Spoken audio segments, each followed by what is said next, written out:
Xin chào, hôm nay tôi làm một cái video đưa lên mạng. Tên của nó là Facebook của nó là Nguyên Thái Sơn. Họ nói chúng tôi là chống phá nhà nước, đó, chống phá chính quyền. Nhưng mà người Kinh họ nói là chống phá nhà nước, nói chúng tôi là chống phá nhà nước, nhưng mà họ lại dùng nhà nước là giết chúng tôi. Chính người Kinh giết chúng tôi, đàn áp chúng tôi. Chính người Kinh họ nói là lợi dụng nhà nước, nhưng mà chính người Kinh ăn cướp đất chúng tôi, xâm lược đất chúng tôi, đàn áp chúng tôi, bỏ thuốc độc cho ông nội của tôi, ông Sarakla, ông Sarnoi, ông Lên Loa, ông Amaduyên, Amana Bun Phùng, rồi còn Bôn Làng, ông Toàn Diệu, Toàn Diệu Trơn nữa. Bây giờ lại con của ông Ma Lẹo, ông Toàn bỏ thuốc độc cho Ma Lẹo, nha. Ông Tiến Mập bỏ cho mấy đời bỏ thuốc độc cho Ma Hằng, đó ông Tiến Mập. Còn ông Minh bỏ thuốc độc cho ông Ma Oanh, ông Ma Xoan, đó bên xã chưa còn.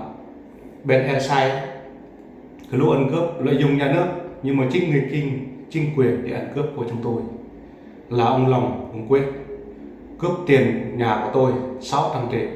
Ông Thành ông ăn cướp, với ông Tư đứng đầu cho El Sai chính nghĩa đứng đầu có tổ chức, rồi bán đất người dân. Ông Luột, bà Nguyệt, bà Hoạt, ông Tý, rồi ông Bằng, ông Ma Hành, ông Túc đứng đầu bên Ý Xiêm, đó đàn áp người dân chúng tôi, đồng bào của chúng tôi.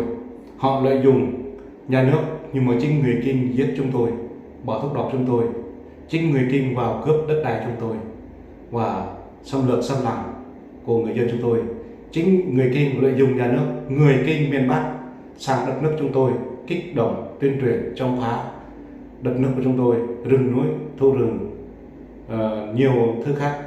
Nó đang vào đó, nó cướp, rồi nó la làm, nó còn gió đi, nó đã làm rồi, nó còn gió đi, còn đồ thừa cho chúng tôi. Họ lợi dụng nhà nước, chính người Kinh giết chúng tôi, bỏ thuốc độc cho chúng tôi, ăn cướp, ăn trộm, đánh đập chúng tôi, đàn áp tôn giáo của chúng tôi. Có người 7 năm tù, 10 năm tù, nhốt ở bên Nam Hà, ở Bình Phước, ở Phú Yên. Còn tôi ở Gia Lai, Krông Pa, đó ăn cướp tiền nhà tôi nữa 600 triệu. Ông Lòng này, ông Quyết này, ông Tư này, ông Hùng này, ông Lự này, có tổ chức này. Rồi là ông Thành này, người đứng đầu này. Ông Thành, ông Lòng ma quỷ này. Chính người Kinh là ma quỷ. Đừng nghe lời người Kinh là bóng tối, người dân chúng ta là ánh sáng, đồng bào của chúng tôi. Người Kinh ấy, vào đó là sau 75, người Kinh vào đó. Trước đó là người dân chúng tôi.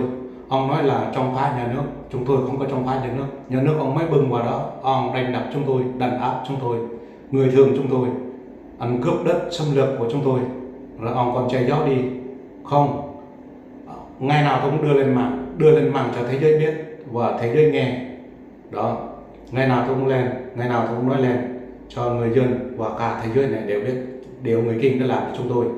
Ăn cướp rồi còn la làm, bịt mồm người dân chúng tôi, tiếng nói của chúng tôi, văn hóa của chúng tôi không có tự do vì chính quyền Việt Nam đàn áp. Rồi hôm nay xin chào, hẹn gặp lại lần sau. Tôi sẽ đưa lên video này cho thế giới nghe và biết.